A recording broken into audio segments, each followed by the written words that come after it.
Welcome back to the Weekend Warrior Show Recap Podcast. I'm Tyler from the Unemployed Architects. This week I'm going to be talking about our show down in Champaign Thursday night at Clark Bar. Friday night we played here in town at the Windjammer. And Saturday we played up north in Morris at Clayton's Tap. So this week was interesting, I guess, would be. I'm trying to keep it as positive as possible, but we had a lot of iffy things happen this last weekend that were not my favorite things that happened. But of course you run into this stuff doing anything, I think performance and artistic wise, you run into stuff like this a lot. But anyway, so Clark Bar Thursday night, overall the show wasn't too bad. We probably picked the wrong, because we could have played inside or outside. I always like playing outside because, the sound doesn't get trapped as much and it usually sounds a little bit better. But it seemed like, at least when we got there for like the first hour or so, it was much busier inside and a lot cooler, so I probably wouldn't have sweat quite as much. Didn't do the foot drums or anything. It was just me and Lo. The show went overall okay. I mean, we had definitely a okay crowd out in the garden watching us. Nothing too crazy.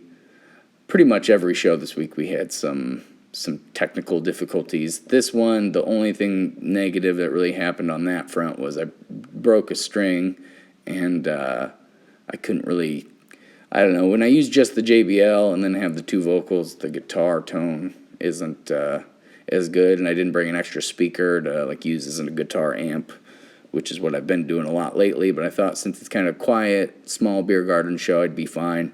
So I couldn't really get as much volume out of the guitar as I was wanting. I did use a DI this time, which I think definitely cleaned up the tone for the JBL, but just, not my, I couldn't get it loud enough, which was part of it. I think it was boosted on my guitar. I had the boost pedal turned all the way up and the channel turned all the way up, and I still just could not get quite enough volume. But other than that, it was pretty fine. I mean, we had fun playing. The other thing that happened was we got shortchanged at the end of the night, which kind of a weird thing that happens, every once in a while. But last time we played there, I'll skip back to, so there was a lady that booked at the Clark Bar that left, and before she left, she booked us a show that she double booked. So then she rescheduled us 3 shows. And I guess maybe it was my fault for not asking, but I just assumed that since it was rebooking, we'd be getting paid the same as we had previously, which still wasn't as much as I usually charge. But, I take what I can get most of the time, especially for a Thursday show. I thought it would be fine. But then she left the bar, so she didn't work there, and all the prices she told everybody else, I guess, weren't the same as what I had written down. So it was supposed to be $200, which for 3 hours is not too bad if I'm not doing foot drums and stuff.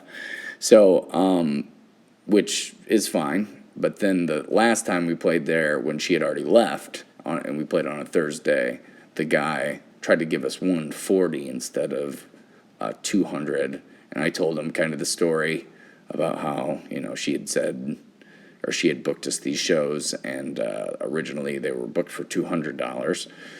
So he's like, I can give you $150. So I was like, okay, well, that kind of sucks, but, I'll take it. At least he's tried to give us a little bit more. And then this time we played there, he bumped it down to $120.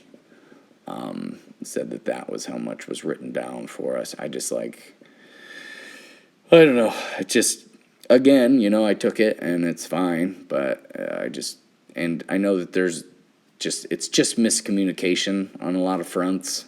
Mainly the lady that left obviously didn't fill in the new people. But anyway, so that was probably the most negative thing of the night. Everything, I think the show went well. We sang okay. Everything else was fine. Got good feedback from the people that were listening. So that was the the Thursday night show, the Friday night show at the Windjammer, that was all positive, all good stuff. The only negative was the technical difficulties. So I just, at the beginning of the show, I don't even know what was going on. I had used the JBL again for the vocals, but then I tried using a separate speaker for my guitar, and it was one I just bought, a QSC little 8-inch 1,000-watt speaker, powered speaker, and it just sounded like everything I was playing was out of tune for some reason. I couldn't really figure that out for the first set. I mean, because we set up right till the point we were supposed to start, and then we just had to keep playing. I couldn't really like stop and figure it out, and I didn't really notice it right away as far as like when we did our sound check. It wasn't really being like that, but or I just didn't notice it, I guess. So that was a little bit annoying, but then I changed out the speaker, and it sounded great for like 2 songs in the second set, and then it just like completely cut out. And then I went into the Roland amp, which is what we were using to mic the hand percussion setup with Dave, because it was Dave, Lowe, and I, and it sounded okay, but it was still a little distorted. I guess I probably should have figured what the problem was, but I was on the fly. Eventually, I just moved it to the JBL, and it sounded better, just not great. And before I had it running through a mixer, so I had my guitar running to my pedal board running to a mixer with just my guitar going to a speaker. And then I bypassed all that stuff because I thought maybe it was a bad cable or something, and reset up my whole pedal board setting-wise, made sure everything was in the right spot, but it still kind of sounded funny. And then so I just went direct in from my pedal board to the speaker, and it cut out really bad. So in that point, I thought it was just the cable, but we were mid-show. And, the crowd was great that night. It was, they liked everything we were doing. I thought we played kind of sloppy, but it was because I wasn't doing any foot drums. So, and me and Dave were kind of far away, so I felt like there was a little bit of a disconnect there, but the crowd was just great. It was an outside thing. Of course, I broke a string that night as well. And, all the guitar issues, it was really hard for me to really enjoy it at like the third set, when I still couldn't figure out why it sounded like a little distorted. I pretty much just was like, screw it, and just played hard and tried to be entertaining, which I think we were, after we had a couple new fans definitely come up and talking to us and stuff, and that was really nice and cool, and they just said like a bunch of really positive things and really built us up, so that was nice. But yeah, and I think a lot of people there were into it, so it was fun, even though I couldn't really fully have as good a time as I wanted to, with the guitar sounding a little weird. Vocals, I feel like, sounded great, and that's probably mostly what people care listening-wise, but it just like could not get the guitar to sound good, and that made me like a little bit, I was way too focused on trying to make the guitar sound good and what was going on with it. I was like distracted, so I couldn't be as invested in the performance as I would have liked to be. But again, at the end, I just kind of said screw it and just played with how it sounded, and whatever. And I think that ended up and really helped the show. So then the Saturday show, that's the one that I'm like still pretty not happy about in a lot of ways. So we've played at this bar, Clayton's, 3 times, and every time we've played there, we've just got like the best response from the crowd. Super nice people, and just overall good feedback. I've never heard a negative thing when we've played there. Never. So we getting ready to go, and I get a message from the owner via Facebook saying that the bartender didn't really like our set last time, and if we could do more like the style of the first time we played there, which is, I don't even know what to say to that, really, because I have no idea what we even played the first time. And this lady that was sending me the message, she's the person who books there, and she saw us the first time and thought we were great. So I just like confused. And the last time we played there, the time that she was talking about, there was literally like maybe 15 to 20 people that were just there to see us, and they were all up and dancing like the whole time, the last couple hours of the set. And so it was really confusing to us to get that and to get it a few hours before the show.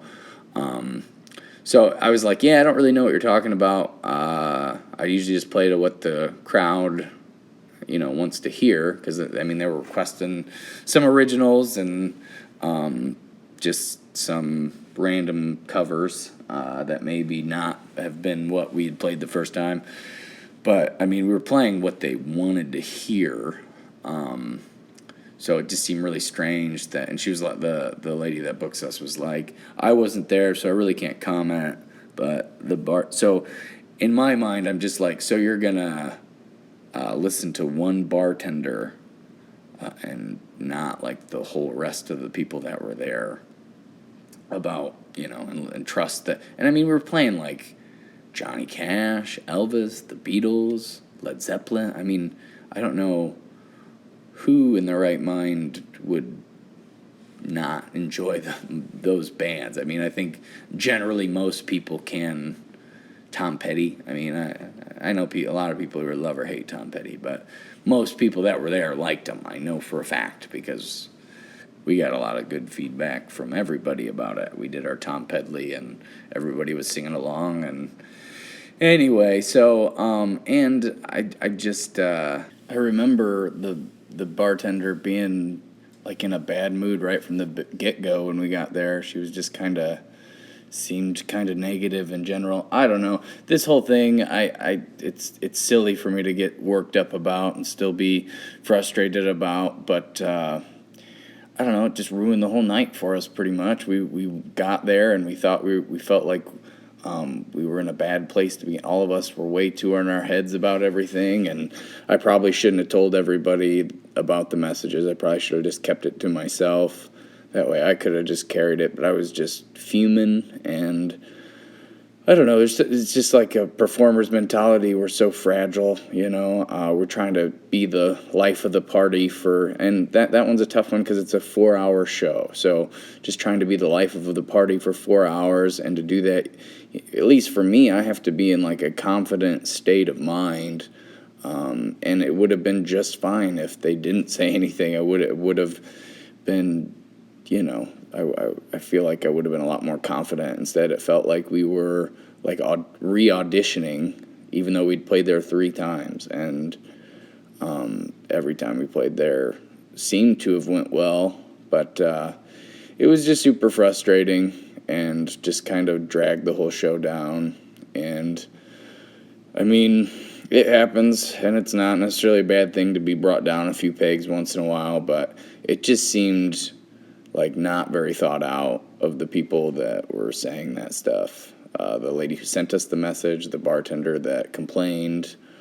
I mean, if they would have maybe a week prior, we could have at least gotten the weirdness out of our system before we played. But since it was just a few hours before, we were all just like, what are we even going to do? I mean, in a 4-hour set, there's not even... we would have played almost the same set list. There would have been at least 2 to 3 hours of overlap of songs. So, I mean, it wouldn't have... There's no way it was that different, So it was just like a weird kind of harsh thing that was, like I said, I don't think they thought it through at all. They probably have never been on the performing side of anything. Because, I mean, the lady who sent us the message didn't even know what the bartender was talking about because she wasn't there. So, I mean, all of that could have been avoided. And then we brought like 10 people out, and they stayed the whole time and drank, even though the bar, other than that, was like super dead most of the night. And, we just felt weird, and I don't know.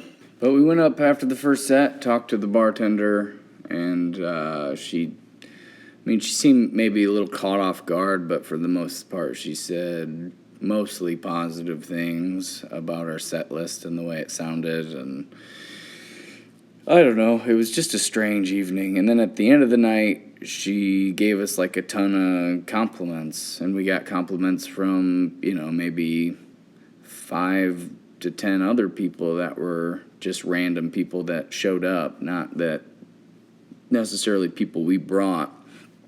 And some of them knew the owner. So I was like, yeah, just be sure and tell the owner, which is the person who booked us and the person who sent us the message in the first place. And a lot of people, said they were going to. And some of the people I didn't even have to mention that they should tell the owner. And they were like, I'm going to tell her.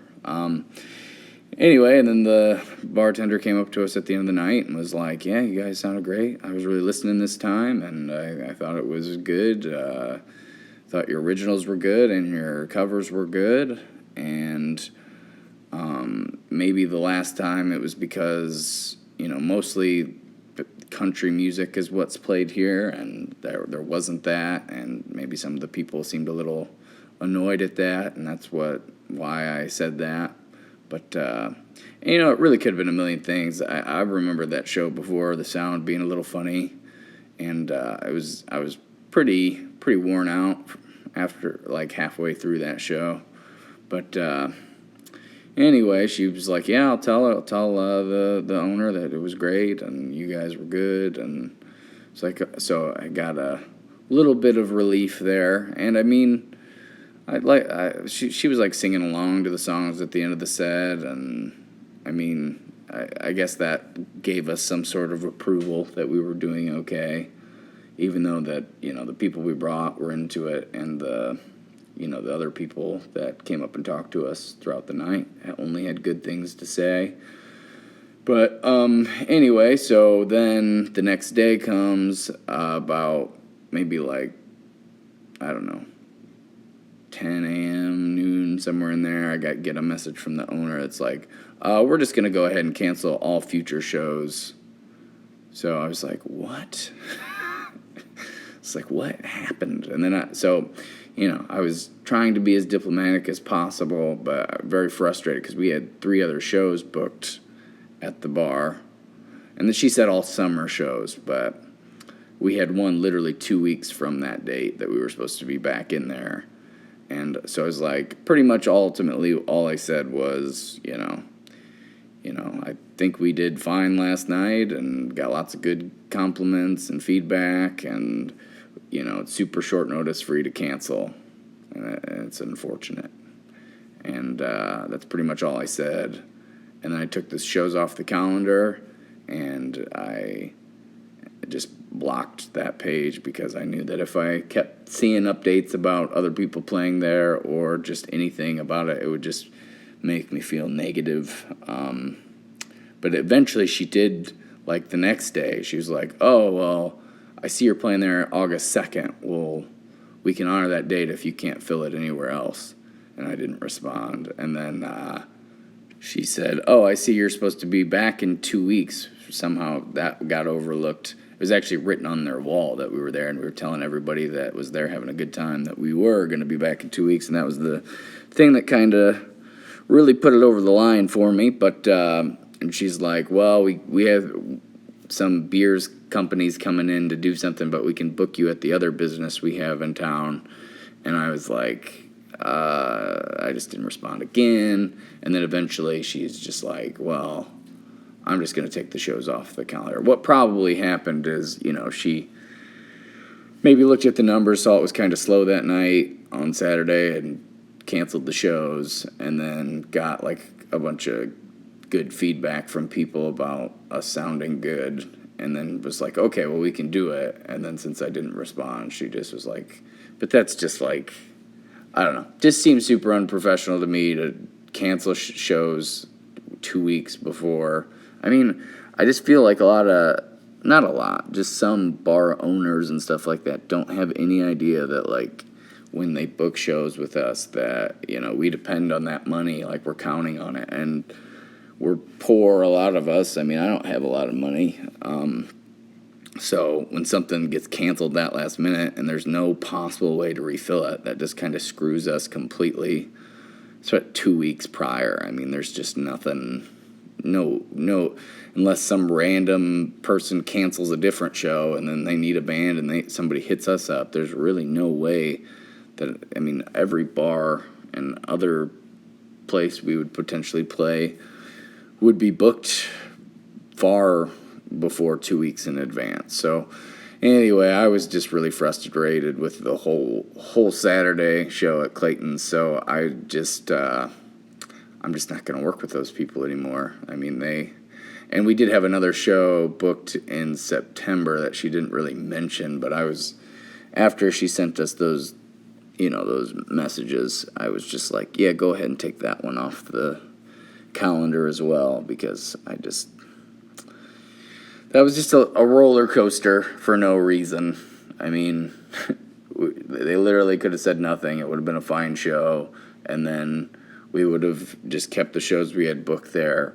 But instead, they said a bunch of things that made us feel weird, and then canceled our shows, and then said that they didn't have to cancel them right immediately after. So literally every part of the thing was just, I don't know, just way too much on the mental state there. So, and I mean, I'm finishing this podcast late. Like I was trying to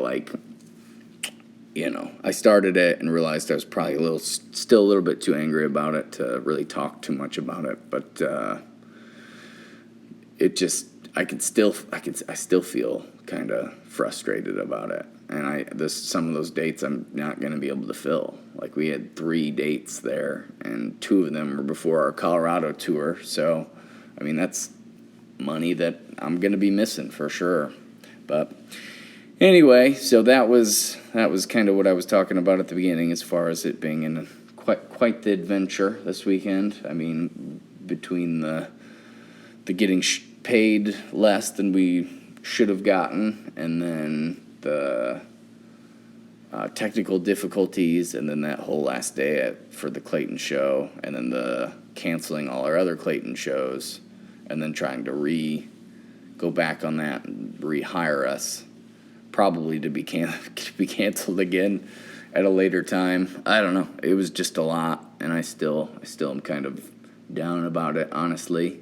And we've played shows since then, but that have been good. I just trying to dig out of the hole there. But anyway, so that is our last weekend. This coming weekend, we play at Braze in Bloomington, and then we play at PK's in Pontiac. So I'll be talking about those next week. Sorry if this was too negative of a podcast.